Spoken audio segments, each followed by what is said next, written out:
नमस्कार। एक भारत श्रेष्ठ भारत इस कार्यक्रम में आप सभी का स्वागत है। दर्शकों, जैसे कि ही नाम से ही ये जाहिर होता है, एक भारत श्रेष्ठ भारत, इसका उद्देश्य है अनेकता में एकता। पूरे भारत देश को 7 भागों में बांटा गया है और इसका उद्देश्य है कि एक दूसरे राज्य की हम भाषा, बोली, धर्म, संस्कृति के बारे में जान सकें और एक दूसरे से साझा कर सकें। और जहाँ तक हम छत्तीसगढ़ की बात करें तो छत्तीसगढ़ की जोड़ी बनाई गई है गुजरात राज्य से, और गुजरात और छत्तीसगढ़ के बीच में व्यापार की क्या स्थिति है या क्या स्थिति बन सकती है, क्या संभावनाएं हैं, इस पर आज हम बात करेंगे। और हमारे साथ स्टूडियो में मौजूद हैं हमारे भारतीय उद्योग व्यापार मंडल के प्रदेश अध्यक्ष श्री योगेश अग्रवाल जी। आपका स्वागत है। नमस्कार योगेश जी। हम आपको बता दें दर्शकों कि छत्तीसगढ़ चैम्बर ऑफ कॉमर्स के पूर्व चेयरमैन भी रह चुके हैं। योगेश जी के साथ बहुत सारी जुड़ी और भी बातें हैं। हम चाहते हैं कि योगेश जी अपना परिचय खुद दें। आपने तो बता ही दिया है। वैसे भी मैं all India federation of all India rice mill association का सीनियर वाइस प्रेसिडेंट हूँ और 17 सालों से राइस मिल एसोसिएशन का अध्यक्ष रहा प्रदेश का जी। और सारी व्यावसायिक गतिविधियों से लगातार जुड़ा हुआ हूँ चैम्बर ऑफ कॉमर्स के माध्यम से। और पिछले आप समझ लो 2 दशक से ज़्यादा मुझे हो गए व्यापार करते हुए और व्यापारी की समस्याओं से जूझते हुए, और छत्तीसगढ़ के व्यापार को कहाँ तक हम ले जा सकते हैं उसके लिए हम लोग निरंतर प्रयास करते रहते हैं। बिल्कुल। तो सबसे पहले हम व्यापार से शुरुआत करते हैं। पहला प्रश्न तो मेरा यही रहेगा कि व्यापार और व्यवसाय, इसमें क्या अंतर समझते हैं? देखिए, व्यापार और व्यवसाय तो एक ही चीज़ होती है जी। जो जिसको हमको, जो सामान को हमको किसी और को भेजना है, बेचना है, उसमें थोड़ा सा मुनाफा लेना है और उसको हम व्यापार कहते हैं कि और लोगों की ज़रूरतों को पूरा करना, एक स्थान से दूसरे स्थान चीज़ों को भेजना, एक जगह से दूसरे जगह भेजना, ये व्यापार है और ये व्यवसाय है। जी। योगेश जी, गुजरात की हम बात करें तो गुजरात के साथ क्या क्या संभावनाएं छत्तीसगढ़ के साथ दिखती हैं व्यापार की आपको? हाँ, बहुत अच्छी बात है। आज का विषय बड़ा अच्छा है कि छत्तीसगढ़ और गुजरात में व्यवसाय की क्या क्या संभावनाएं होती हैं। तो बहुत सारी संभावनाएं हैं जो जिस लिए छत्तीसगढ़ को जाना जाता है स्टील के लिए। जी। स्टील हब है छत्तीसगढ़। आज भारत में स्टील का सबसे बड़ा हब है। आज जो भारत में अगर लोहे के रेट खुलते हैं तो छत्तीसगढ़ से ही खुलते हैं। जी। तो हमारे यहाँ का स्टील, जो हमारे का लोहा, वो गुजरात बहुत जाता है, बहुत तायत में जाता है और गुजरात की पूरी आपूर्ति छत्तीसगढ़ लोहे की करता है। जी। और बताना चाहूँगा कि जो हमारा रॉ लोहा तो जाता ही है, प्लस जो लोहे की और किस्म किस्म की चीज़ें बन के वापस भी आती है हमारे यहाँ। जी। हमारे से छड़, एंगल तो जाते हैं वहाँ कंस्ट्रक्शन के लिए और कामों के लिए, लेकिन जैसे एक स्टील का प्रोडक्ट है जो हम अपने घरों में स्टील की रेलिंग लगाते हैं, हाँ। स्टील का प्रोडक्ट लगाते हैं, वो सब गुजरात से यहाँ छत्तीसगढ़ आता है, लेकिन लोहा यहीं का है। जी, यानी कहें कि एक प्रकार से आदान प्रदान लोहे की चीज़ों का होता है व्यापार के माध्यम से। इसके अलावा आपको क्या लगता है, क्योंकि हम जैसे हमारे छत्तीसगढ़ की बात करें, छत्तीसगढ़ में हम खास जो हस्तशिल्प है या काष्ठ शिल्प है, इसकी बात करें तो इस पर आपको क्या लगता है? हाँ, हमारी जो हस्तशिल्प और काष्ठ शिल्प है, इसका भी अच्छा व्यापार है जी। यहाँ से, गुजरात से लेकर पूरे देश में लेकर के। और आपको बताऊं, अब तो छत्तीसगढ़ के शिल्प विदेशों में भी जाने लगी है। जी। विदेशों में हमारे यहाँ की शिल्प की बहुत अच्छी डिमांड है। जो बस्तर में जितनी आर्ट बनती हैं, जो बेल मेटल के सामान बनते हैं, उनकी विदेशों में बहुत अच्छी डिमांड है। और गुजरात भी हमारे यहाँ का माल जाता है। गुजरात की भी संस्कृति बहुत अच्छी है, वहाँ की परंपरा भी ये सब चीज़ शामिल है, लेकिन जो छत्तीसगढ़ का एक विशेषता जो लिया हुआ है, जी हाँ, वो सामान बहुत जाता है। और विशेष रूप से हमारे यहाँ का जो कोसा है, जी, कोसा भी हमारे यहाँ का, जो हमारे जांजगीर चांपा का जो कोसा है, वो भी हमारे यहाँ का बहुत आयत में जाता है, गुजरात प्रदेश में जाता है, देश के अन्य हिस्सों में जाता है। विदेशों में अच्छी डिमांड है हमारे यहाँ के कोसा की। जी। तो छत्तीसगढ़ जो है ना, वो संभावना से भरपूर है। यहाँ मिनरल्स हैं, यहाँ बाकी चीज़ें, यहाँ की कला संस्कृति है, इसका आदान प्रदान भी गुजरात के साथ बहुत होता है। अभी बीच में जो राज्योत्सव हुआ था, तो गुजरात की जो सांस्कृतिक कलाकार है वो बहुत यहाँ छत्तीसगढ़ आए थे। जी हाँ। उन्होंने यहाँ गुजरात की कला का प्रदर्शन किया था। छत्तीसगढ़ के कलाकार गुजरात गए थे, उन्होंने वहाँ पे अपनी कला का प्रदर्शन किया था। तो इस माध्यम से गुजरात से छत्तीसगढ़ का संबंध बड़ा अच्छा है और संस्कृति के अलावा व्यापारिक लेन देन भी हमारा अच्छा है। जी, कला और संस्कृति की योगेश जी आपने बात की, तो अभी आपने बताया कि यूथ फेस्टिवल्स के माध्यम से भी हम अपने जो कला और संस्कृति को जान सकते हैं, पहचान सकते हैं, और उसका एक बहुत ही उदाहरण अभी देखने को मिला युवा उत्सव या राज्य उत्सव में हमने देखा था पिछले वर्ष कोरोना संक्रमण के पहले। तो और भी कला और संस्कृति के क्षेत्र में आपको क्या लगता है, क्या कुछ संभावनाएं हैं युवाओं के लिए, हम चाहते हैं बहुत क्या सारी बताएं? संभावनाएं हैं, क्योंकि छत्तीसगढ़ की जो संस्कृति है, जो कला है, ये बहुत अमीर है। जी यहाँ के हर गांव-गांव में कला संस्कृति बसा हुआ है। कई गांवों को तो कला संस्कृति के लिए जाना जाता है, जैसे कि हमारे यहाँ भरतरी है, हमारे यहाँ भित्ति चित्र जो बनते हैं, हमारे यहाँ बैल मेडल के जो चित्र बनते हैं, हमारे जो मिट्टी की जो बर्तन बनते हैं, और उसके बाद जो गायकी में जो हमारे यहाँ के जो कलाकार हैं, जैसे आदरणीय तीजन बाई जी हैं, जिन्होंने पूरे विश्व में नाम किया है। ऐसे हमारी कला संस्कृति का आदान प्रदान बहुत होता है। और वहाँ भी गुजरात में बड़े बड़े कलाकार हैं जो यूथ फेस्टिवल के माध्यम से छत्तीसगढ़ भी आए हैं, राज्योत्सव के माध्यम से आए हैं, हमारे लोग वहाँ गए हैं। और युवाओं के लिए बहुत स्कोप है जी, क्योंकि जितनी संस्कृति जिस प्रदेश की है, और हम अगर दूसरी प्रदेश की संस्कृति को भी हम लेते हैं, तो हमारे अंदर कला का बहुत विकास होता है, हमें जानने मिलता है, और पूरे देश को जानने का अवसर इससे मिलता है हमको। जी हाँ। और हम बात करें यहाँ की, जो आपने कोसा की बात की, तो कोसा सिल्क की जहाँ यहाँ खासियत है, तो हम वहाँ बांधनी की भी खासियत है, गुजरात की बांधनी जो है, और वहाँ की जो टिपिकल जो क्षेत्रीय जो वस्त्र हैं वो भी काफ़ी चलन में हैं। तो आपको क्या लगता है कि वो भी हम क्या यहाँ व्यापार के माध्यम से यहाँ पर उसको बाजार दे सकते हैं? हाँ, बाजार चल रहा है। जो गुजराती आभूषण है जी, वो हमारे यहाँ बहुत आते हैं, और यहाँ के जितने दुकानदार हैं छत्तीसगढ़ के, रायपुर से लेकर के पूरे छत्तीसगढ़ में, वो गुजराती आभूषण का बहुत अच्छा व्यवसाय यहाँ चलता है। गुजराती परिधान का बहुत यहाँ पे व्यवसाय चलता है, नृत्य में, डांस में, सारे में चलता है। और विशेष रूप से जब नवरात्रि होती है, नवरात्रि के समय जो गुजरात की परंपरा है नवरात्रि, लेकिन अब वो पूरे देश में और पूरे विश्व में प्रसिद्ध हो गई है। अब वो गुजरात की परंपरा नहीं रही है, शुरुआत वहाँ से हुई, लेकिन अब पूरे देश में इसको लोग करते हैं। और नवरात्रि छत्तीसगढ़ में बहुत बहुत अच्छे स्तर पर मनाई जाती है। छत्तीसगढ़ के गांव-गांव में नवरात्रि मनाई जाती है, और यहाँ पे गुजराती नृत्य किया जाता है, गुजराती बोलों पे नृत्य किया जाता है। अब गुजराती जो गायन है उसको हमने छत्तीसगढ़ में भी कन्वर्ट कर लिया है, तो उसको कन्वर्ट करके यहाँ पे गरबा खेला जाता है, फुगड़ी खेली जाती है, तो उसमें गुजराती कॉस्ट्यूम लोग पहनते हैं।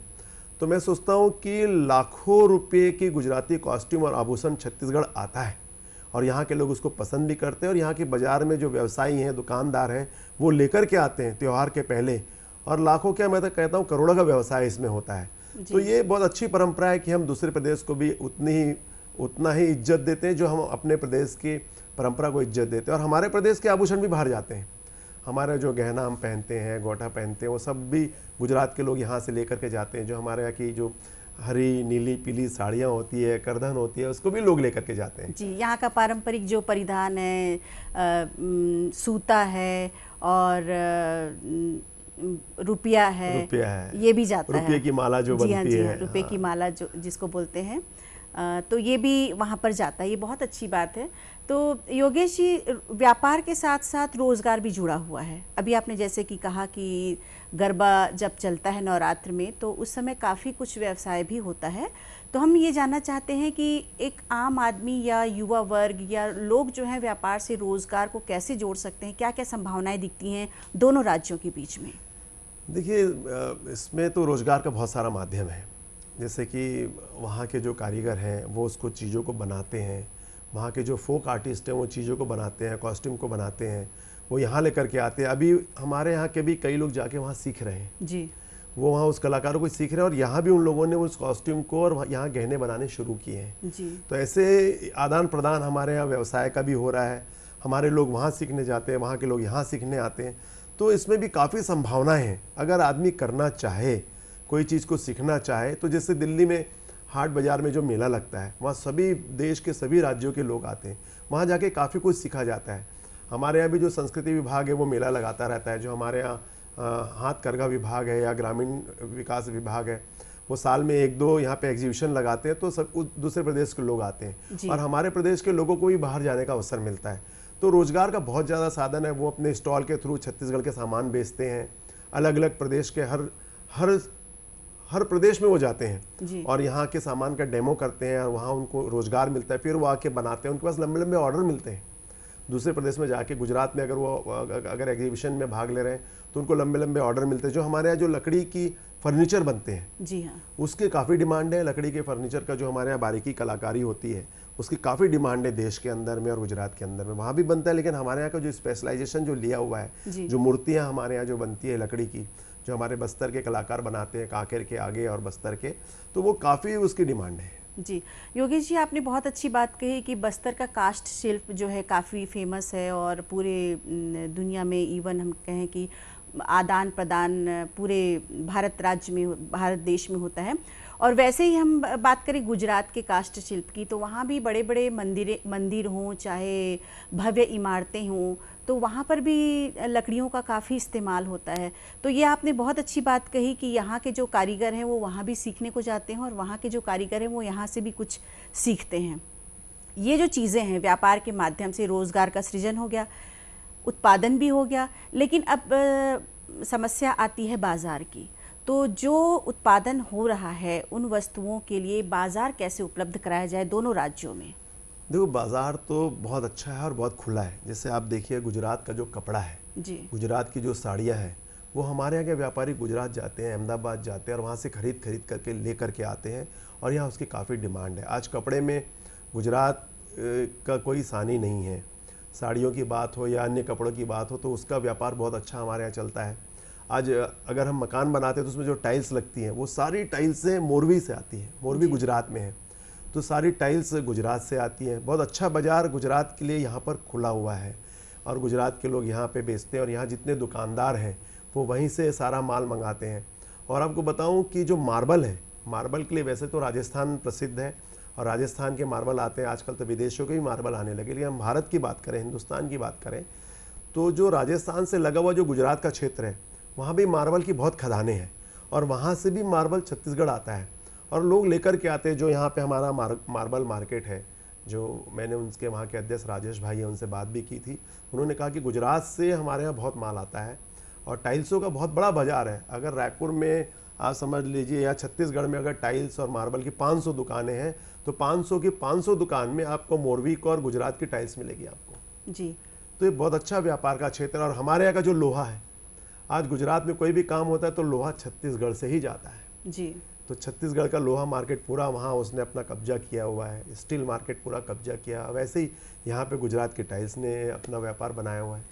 और मुझे लगता है कि अभी आपने जिक्र भी किया था कि एग्जीबिशन या कुछ मेले वगैरह लगते हैं साल में, कई बार तो मेले भी लगते हैं। हमारे छत्तीसगढ़ की हम बात करें तो वो अंतर्राज्यीय मेला भी लगता है, तो उसमें भी ऐसे बाज़ार उपलब्ध हो ही जाता है एक दूसरे राज्यों के। हाँ, वो तो बाजार का बहुत बड़ा माध्यम है जी। जो मेला लगता है। गुजरात में भी फेस्टिवल होते हैं, मैं 3-4 फेस्टिवल में गुजरात गया भी हूँ, तो ये बहुत बड़ा माध्यम है। यहाँ के दुकानदार जाते हैं, छत्तीसगढ़ के दुकानदार वहाँ अपनी दुकानें लगाते हैं। सरकार के माध्यम से भी जाते हैं और प्राइवेट रूप से भी लोग जाते हैं। सरकार भी इसको प्रमोट करती है। जब हमारे एग्जीबिशन लगता है तो गुजरात के लोग भी यहाँ आते हैं, प्राइवेट में भी आते हैं और सरकार के माध्यम से भी आते हैं, तो ये आदान प्रदान होता है। और गुजरात की संस्कृति, छत्तीसगढ़ की संस्कृति बहुत ही अमीर है। जैसे हमारे की संस्कृति में बहुत सारी चीज़ छुपी हुई है, वैसे गुजरात की संस्कृति में बहुत सारी चीज़ छुपी हुई है, अब वो निकल के आ रही हैं जी। तो बहुत अच्छा व्यवसाय आदान प्रदान हमारे यहाँ हो रहा है। दर्शकों, देखते रहिए हमारा कार्यक्रम। वक्त हो चला है एक ब्रेक का।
दर्शकों, ब्रेक के बाद एक बार फिर आपका स्वागत है एक भारत श्रेष्ठ भारत के अंतर्गत छत्तीसगढ़ और गुजरात के मध्य व्यापारिक संबंधों की। और हमारे साथ हैं योगेश अग्रवाल जी। अब आते हैं पर्यटन की ओर। पर्यटन के क्षेत्र में क्या क्या व्यापारिक संभावनाएं आप देखते हैं? पर्यटन के क्षेत्र में काफ़ी संभावनाएं हैं। विशेष रूप से गुजरात में तो घूमने की बहुत सारी चीज़ें हैं। गुजरात में बहुत अच्छे देव स्थान हैं, तो हमारे यहाँ के लोग वहाँ जाते हैं। और यहाँ भी जो हमारे यहाँ जो फॉरेस्ट है, ऐसा फॉरेस्ट भारत में बहुत कम है। तो फॉरेस्ट घूमने के लिए, और जो हमारा जलप्रपात है चित्रकूट जलप्रपात बस्तर का, उसको घूमने के लिए यहाँ लोग आते हैं। सिरपुर देखने के लिए लोग आते हैं। और आपको बताऊँ, पूरे भारत में गुजराती टूरिस्ट सबसे ज़्यादा घूमते हैं। जी हाँ। अगर भारत के टूरिस्ट कोई घूमते हैं तो गुजराती टूरिस्ट बहुत घूमते हैं। तो गुजरात के टूरिस्ट यहाँ आते हैं, लगातार आते हैं। हमारे सिरपुर जाते हैं, बस्तर जाते हैं, हमारा चंपारण भी। चंपारण में तो उनका तीर्थ स्थान जी है। हाँ, जी हाँ। चंपारण में जो महाप्रभु वल्लभाचार्य जी का जो प्राकट्य स्थल है, वो तो पूरा गुजराती समाज ने उसको बनाया है। जी हाँ। और आपको बताऊं, जो हमारे जो भारत के सबसे बड़े उद्योगपति है रिलायंस समूह का पूरा परिवार कई बार यहाँ चार्टर प्लेन में आया है।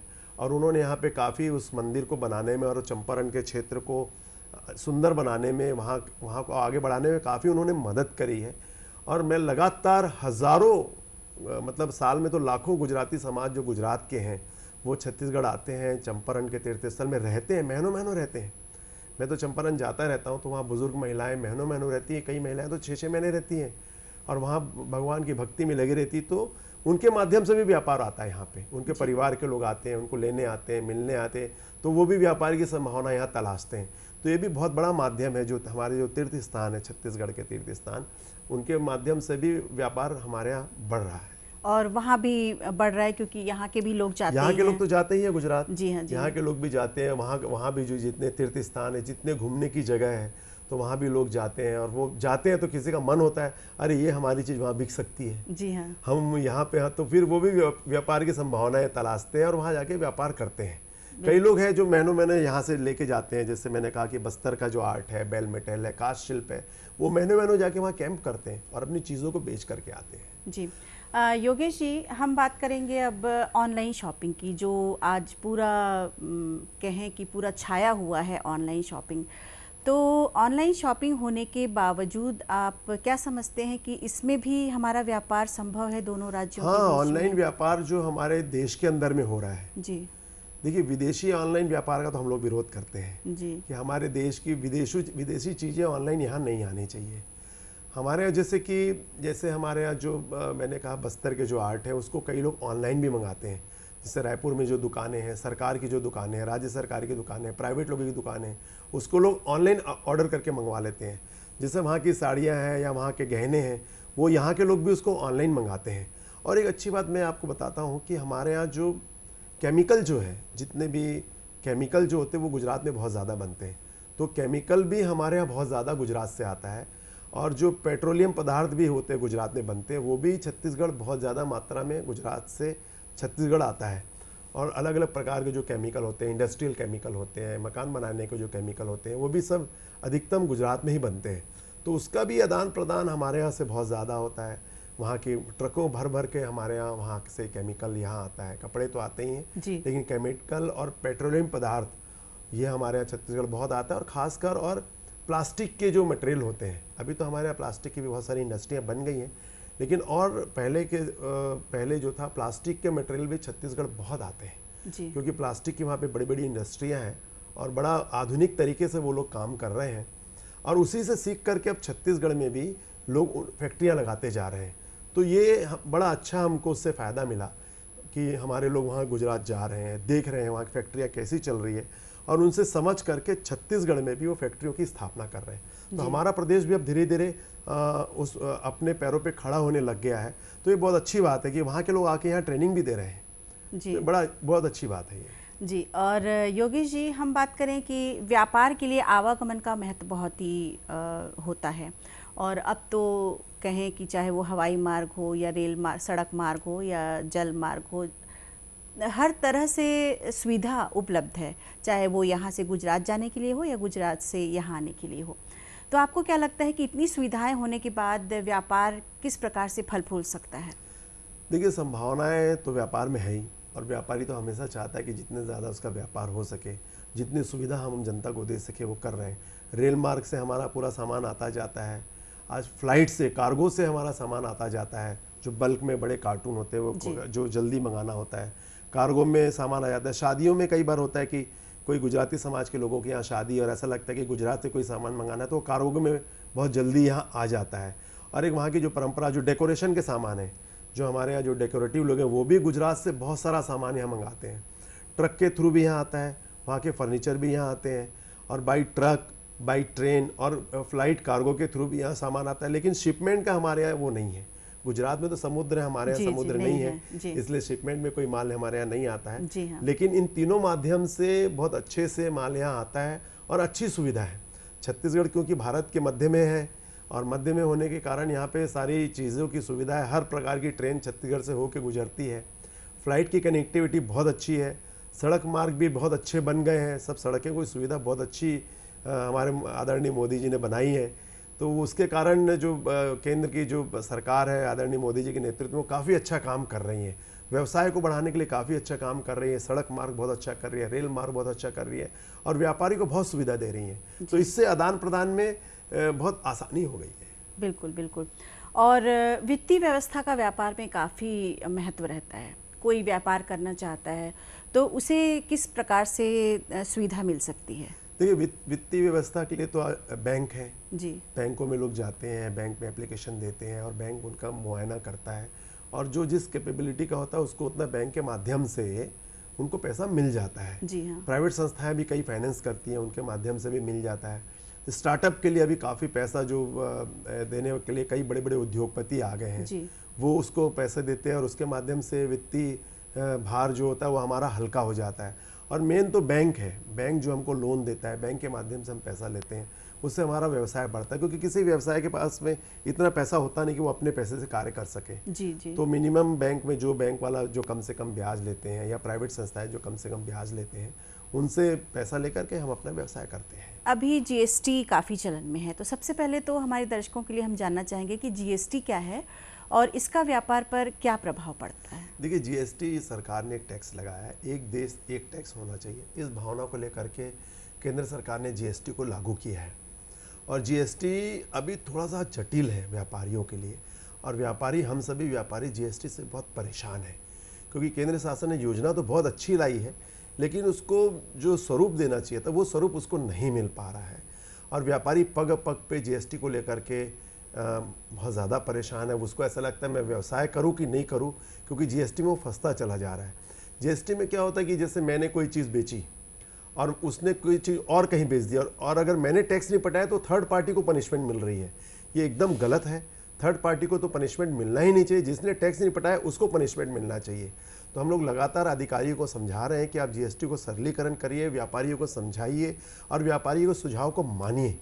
लेकिन पता नहीं क्यों जीएसटी में बहुत सारी विसंगतियां हैं। क्षमा चाहूँगा मैं आपसे जी, लेकिन मैं कहना चाहूँगा आपके माध्यम से कि जीएसटी में विसंगतियां हैं। केंद्र सरकार उस विसंगतियों को सुधारे, व्यापारियों के संगठनों के साथ बैठे और समझे कि व्यापारी को क्या तकलीफ आ रही है। टैक्स बहुत अच्छा है, केंद्र की अवधारणा बहुत अच्छी है, सोच बहुत अच्छी है, लेकिन धरातल पे वो ठीक से अभी मूर्त रूप नहीं ले पाया है। इसलिए आज जो अगर व्यापार के लिए बहुत बड़ी समस्या है तो वो जीएसटी है। जी। कई लोग तो जो छोटे व्यापारी वो जीएसटी से इतने परेशान है कि वो व्यापारी बंद कर दिए हैं। जी। फिर भी व्यापारी संभलने की कोशिश कर रहा है। जी, योगेश जी, अब हम बात करते हैं कि एक कोई भी व्यक्ति जो है, चाहे वो युवा हो या कोई भी व्यक्ति हो या कोई भी वर्ग हो, अगर वो व्यापार करना चाहता है तो उन्हें किन बातों पर विशेष रूप से ध्यान देना होगा, या शुरुआत कहें कि किस प्रकार से उसको करनी होगी? देखिए, अगर किसी को व्यापार करना है तो सबसे पहले उसके पास में कितना रुपया व्यापार के लिए है, वो पहले अपना फंड बनाए। अगर उसको लगता है कि मुझे इस प्रकार का व्यापार करना है, उसमें ज़्यादा रुपये लगेगा, तो बैंकर के पास जाए, बैंकर से उस रुपये की व्यवस्था करें। तो कि व्यापार करने के लिए सबसे पहला है कि रुपये आपके पास में होना चाहिए, फिर आपकी दृढ़ इच्छा शक्ति होनी चाहिए, क्योंकि व्यापार में नफ़ा और नुकसान दोनों चलता है। कभी अगर हम नुकसान में आ जाए तो हमको टूटना नहीं चाहिए, हमको हिम्मत करके और आगे बढ़ना चाहिए। किसी की मदद लेनी हो, हमको मदद लेनी चाहिए। चार्टर्ड अकाउंटेंट की मदद लेनी हो या कोई उस व्यापार में माहिर हो, हमको उसके पास जा करके बैठना चाहिए, उसको सीखना चाहिए, समझना चाहिए। जब मैंने पहली बार राइस मिल का व्यवसाय किया था, मुझे कुछ भी नहीं मालूम था। 1992 में राइस मिल के बारे में, मैं जो बड़े राइस मिलर थे, जो जानकार राइस मिलर थे, उनके यहाँ जाके घंटों बैठता था, उनसे सीखता था। तो आपको उस व्यवसाय की बारीकियां मालूम होनी चाहिए, और व्यवसाय हम कभी भी किसी पे आश्रित होकर ना करें, हम स्वयं उस व्यवसाय में इन्वॉल्व रहें। अगर हम अपने कर्मचारी को उसको सौंप दे काम और हम अपना घूम फिर रहे हैं, तो ये कभी आप व्यवसाय मत करिए। खुद ध्यान देना होगा, खुद आपको ध्यान देना होगा, आपको फंड की व्यवस्था करनी होगी, और व्यापार की बारीकियां आपको पता होनी चाहिए कि कोई आपको बेवकूफ बना के ना तभी चला आप जाए। व्यापार कर पाएंगे। और व्यापारी को बहुत सरल होना चाहिए, और उपभोक्ता से बहुत अच्छे संबंध उसको बना के रखना चाहिए, तो हमारा व्यापार फलेगा फूलेगा। योगेश जी, आपने बहुत ही महत्वपूर्ण जानकारी दी। गुजरात और छत्तीसगढ़ के मध्य जो व्यापारिक संबंध है उसके बारे में आपको बहुत बहुत धन्यवाद। तो दर्शकों, आज का कार्यक्रम आपको ज़रूर पसंद आया होगा, ये हम उम्मीद करते हैं। अगले कार्यक्रम में हम फिर मिलेंगे। नमस्कार।